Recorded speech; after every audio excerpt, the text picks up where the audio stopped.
Swayam Prabha. Digital India. Educated India.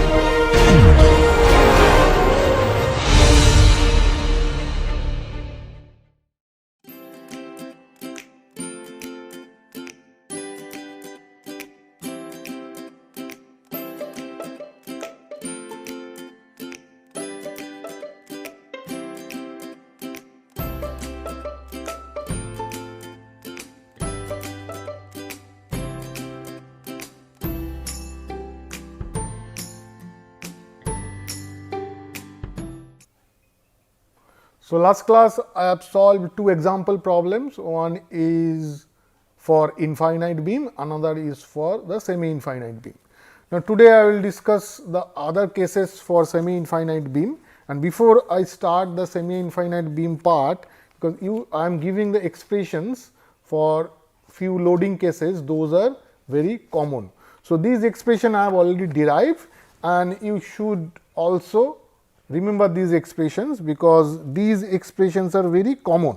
So, that is why I am given these expressions, or you can say these loading are very common. So, this is the infinite beam subjected to P. So, the concentrated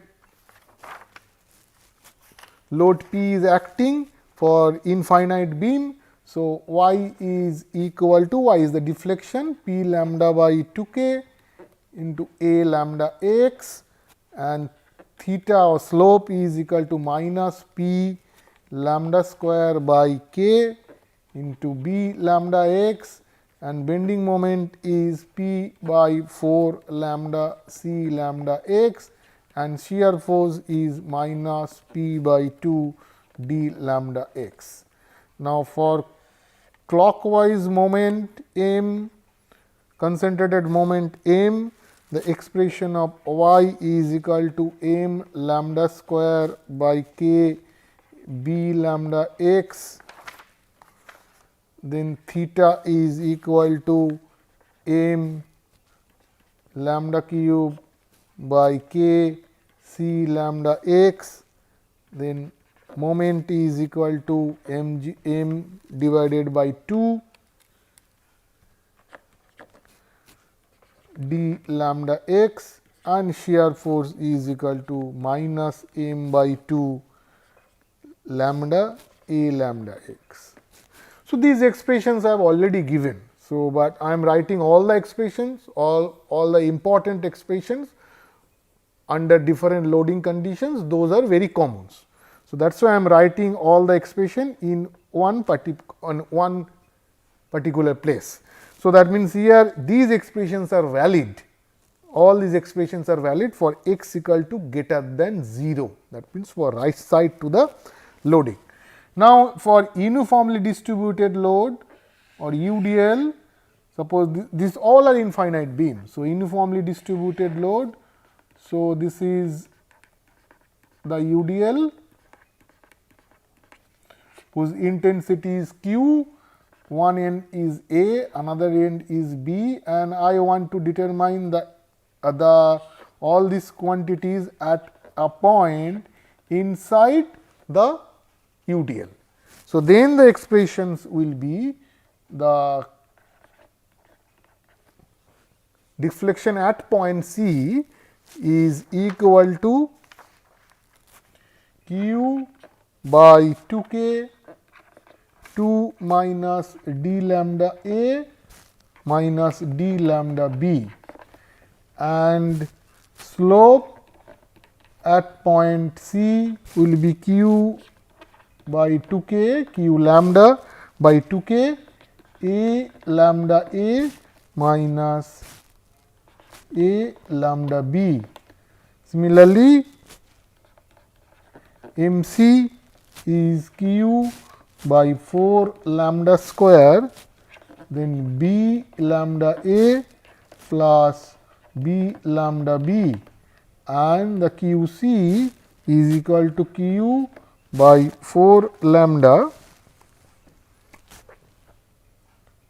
Q by 4 lambda, then C lambda A minus C lambda B. So, these equations I have derived. So, but I have derived only one case when the point of interest is within the UDL, but there may be a possibility that the point of interest may be the outside of the loading. Okay. In such case, suppose this is my case 1, similarly for case 2, your point of interest. So, this is the same UDL. Okay, this is also A, this is also B. Now, the point of interest is at here C, which is at a distance of A small a from point A and small b from point B. Okay. So, this is the same Q. So, in such case, the expressions are that I am giving the expressions only y c is q by 2 k d lambda a minus d lambda b, and then theta c is q lambda by 2 k a lambda a minus a lambda b. Then m c is equal to minus q by 4 lambda square b lambda a minus b lambda b. Okay, and q c is equal to q by 4 lambda c lambda a minus c lambda b.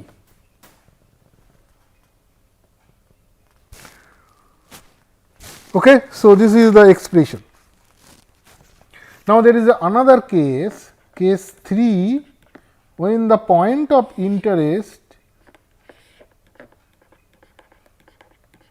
is right side to the loading.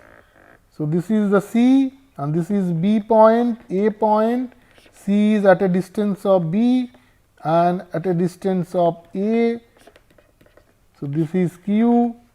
Now, in such case, the y c value is equal to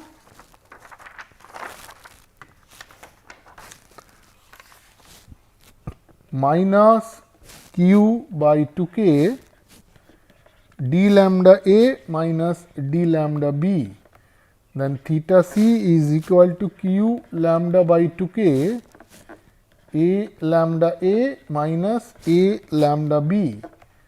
Then moment at C is q by 4 lambda square, that is b lambda a minus b lambda b, and shear force at C will be q by 4 lambda c lambda a minus c lambda b.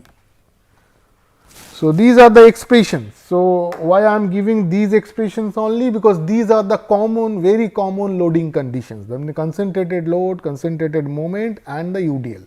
So, there are other loading conditions are also, for example, the triangular load, but here these are very common. So, that is why if you know these expressions, that is good enough to solve problems, because most of the cases loading conditions are concentrated load, concentrated moment and UDL.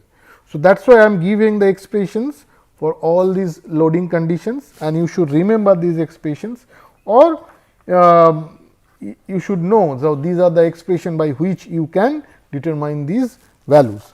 Now, I am going to the semi infinite finite beam other cases, because I have solved only the semi infinite beam where it is a free end. Because now there are other ends conditions also, that means that is free end is one condition, then the hinge end is another condition, then there is a condition of your fixed end also. So, now I will consider the next condition, that is beam with hinged end.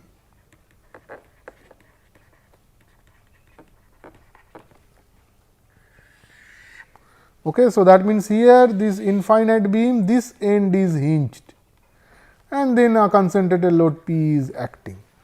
So, what is the boundary condition in such case? So, the boundary conditions or the BC will be that deflection at point A, boundary condition at A, the deflection will be 0 and it is a hinge end. So, moment will also be 0. So, we have to produce the end conditioning forces such that the net deflection and the net moment at hinge end will be 0. Okay? Because same as the free end condition, here also we will consider the beam as an infinite beam and we will determine the deflection at point A and the bending moment at point A, that will those will induce due to the external load P, and then we will apply the end conditioning forces and we will make the deflection and bending moment at the hinge end will is or are 0. So, but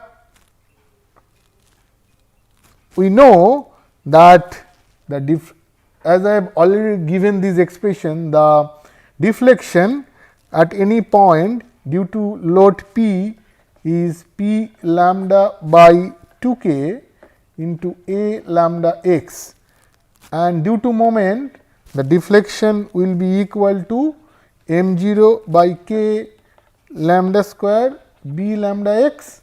Okay, because I have given this expression, this is I am putting this is as a m. Okay.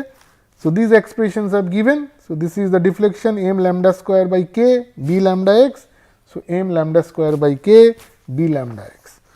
So, these are the four deflection will develop due to the P and any moment m. So, I can write that the deflection at point A, that is the end conditioning, we have to apply end conditioning forces to make the deflection at point A 0. So, that means this will be equal to P 0 lambda by 2k. So, this is equal to 0, because here the y A is the deflection due to the force P and P 0 is the end conditioning force and m 0 also the end conditioning force. So, the deflection due to these three cases, that means why I am not considering m 0, because it is B lambda x which is 0 and this is the point x equal to 0. So, that is why this m 0 part will not come into picture, because we have applied the end conditioning force P 0 and m 0, and then we will get the deflection due to P 0 and m 0 at point A as well as the deflection due to the P. But here m 0 is not considered, because m 0 part will be 0, because B lambda at x equal to 0 is 0.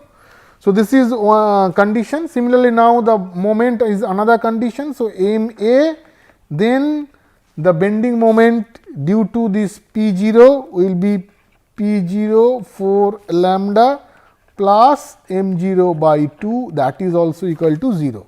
So, you can see the bending moment is m 0 by 2 and this is P by 4 lambda. So, this is also P 0 by 4 lambda m 0 by 2, and why I am not taking the coefficient part, because coefficient part will be 1, because this is x equal to 0, this point is x equal to 0. So, here all the coefficient will be 1, A lambda x will be 1, C lambda x will be 1, D lambda x will be 1, but B lambda x will be 0. Okay. So, this is the m part, and then finally, if I solve these two equations, I will get P 0 is equal to minus 2k by lambda y A and m 0 is equal to k by lambda square y A minus 2 m A. So, this y A and m A are the deflection and the moment that will induce in an infinite beam due to the external load P, okay, at the hinge condition or hinge end. So, that the similar way that I have solved the free end semi infinite beam problem. So, this way we can get the expression of end conditioning forces P 0 and the m 0.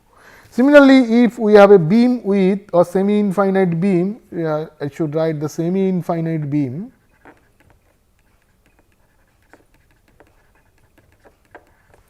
So, here semi infinite beam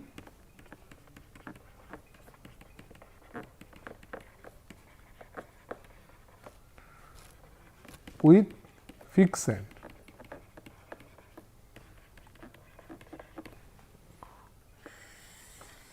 This is the hinge end, this is fixed end. So, this is the end condition, and here this side is infinite, here also this side is infinite.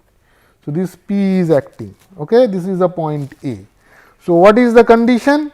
The condition is at A, the boundary condition R, this is the fixed end. So, deflection at A will be 0 and slope at A, that will be also 0.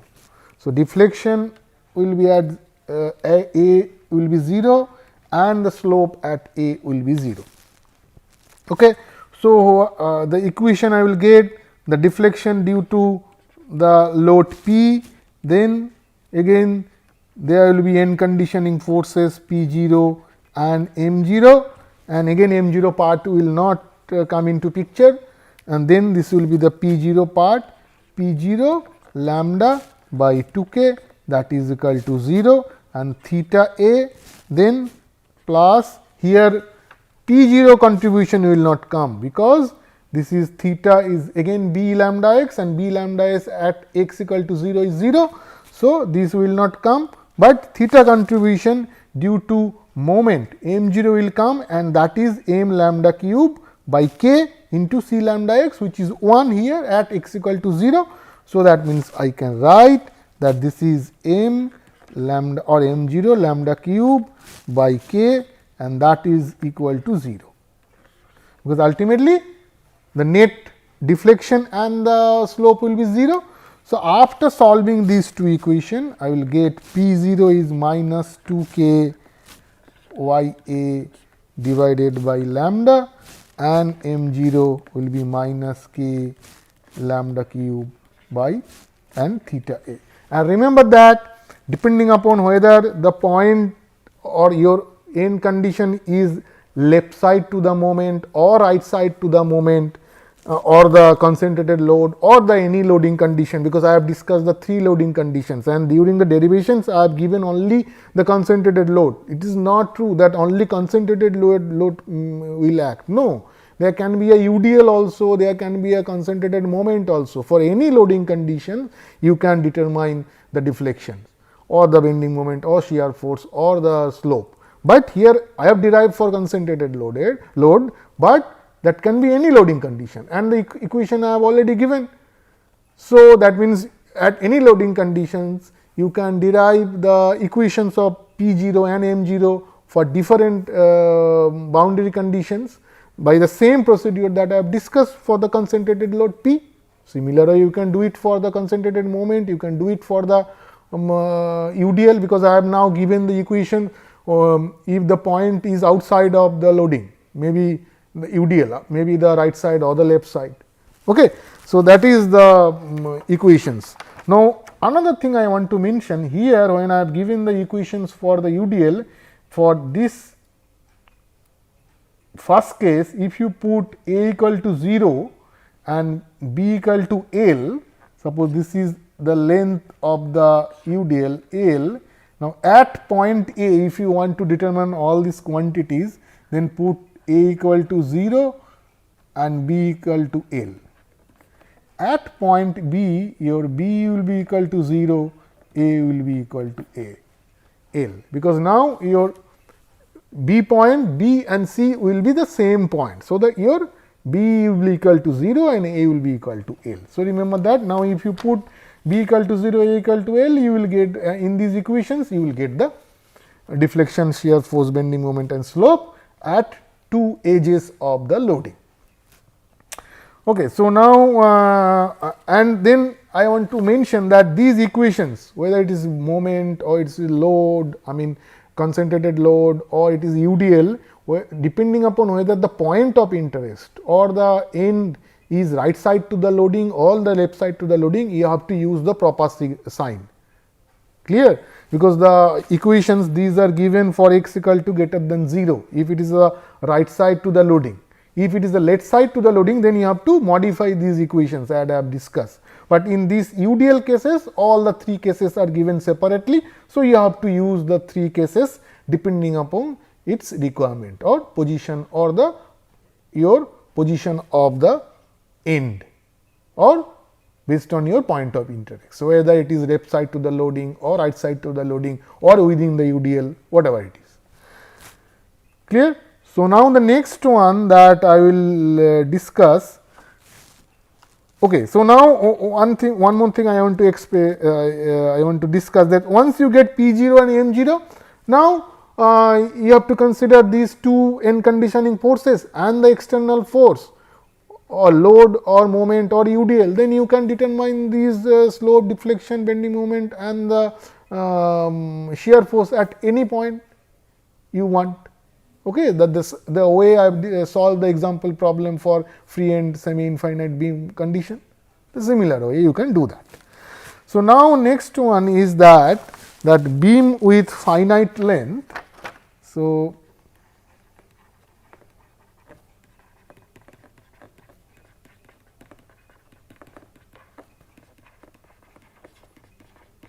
okay, so this is beam with finite length. So, this is the similar type of procedure you will use for beam with finite length that we use for semi infinite beam.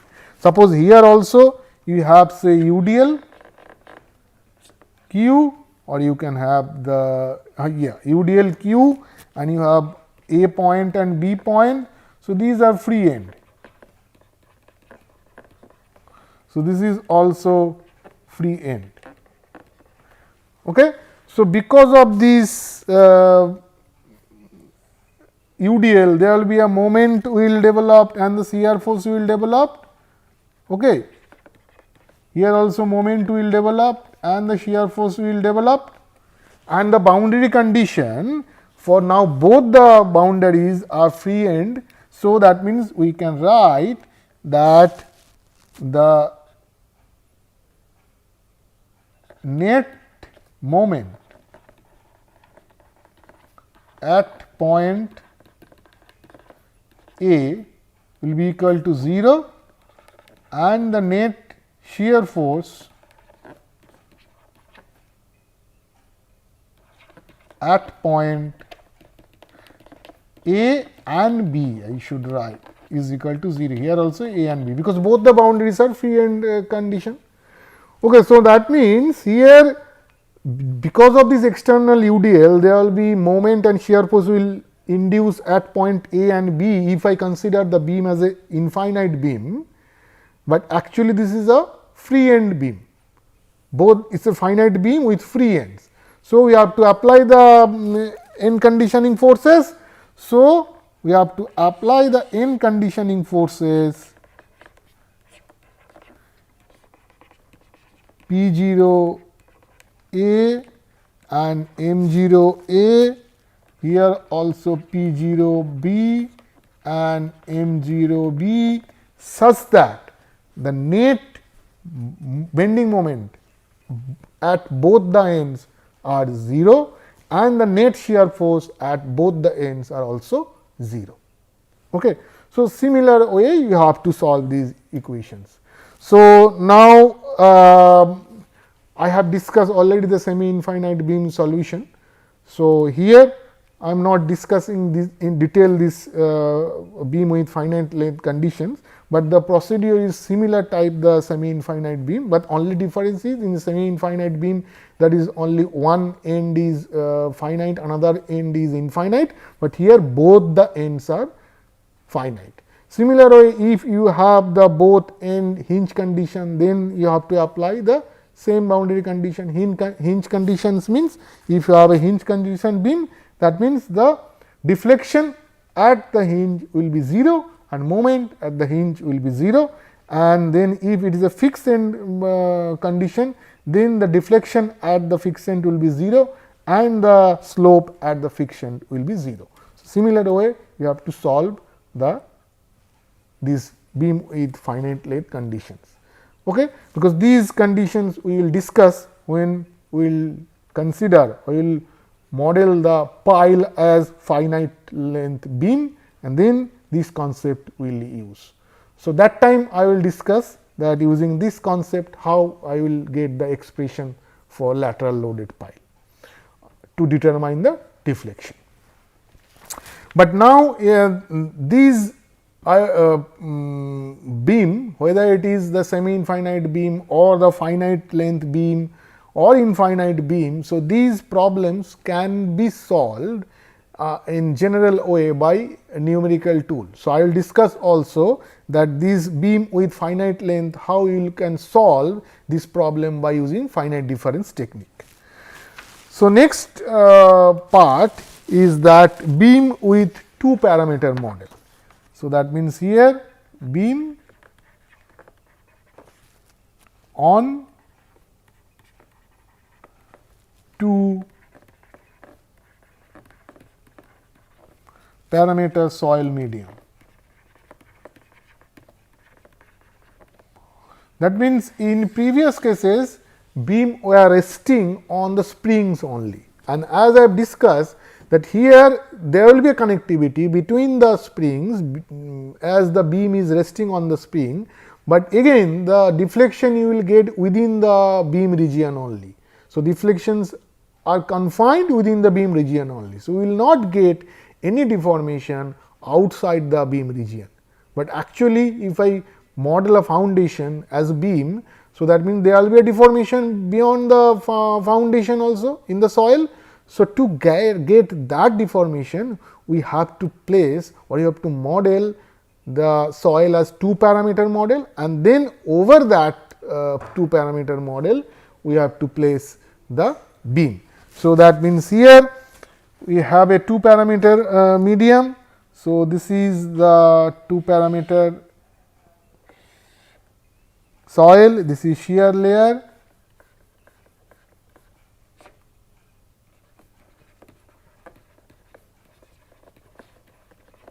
with shear modulus G and which is thickness of H.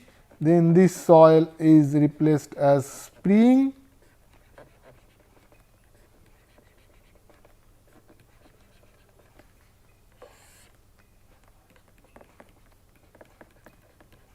okay.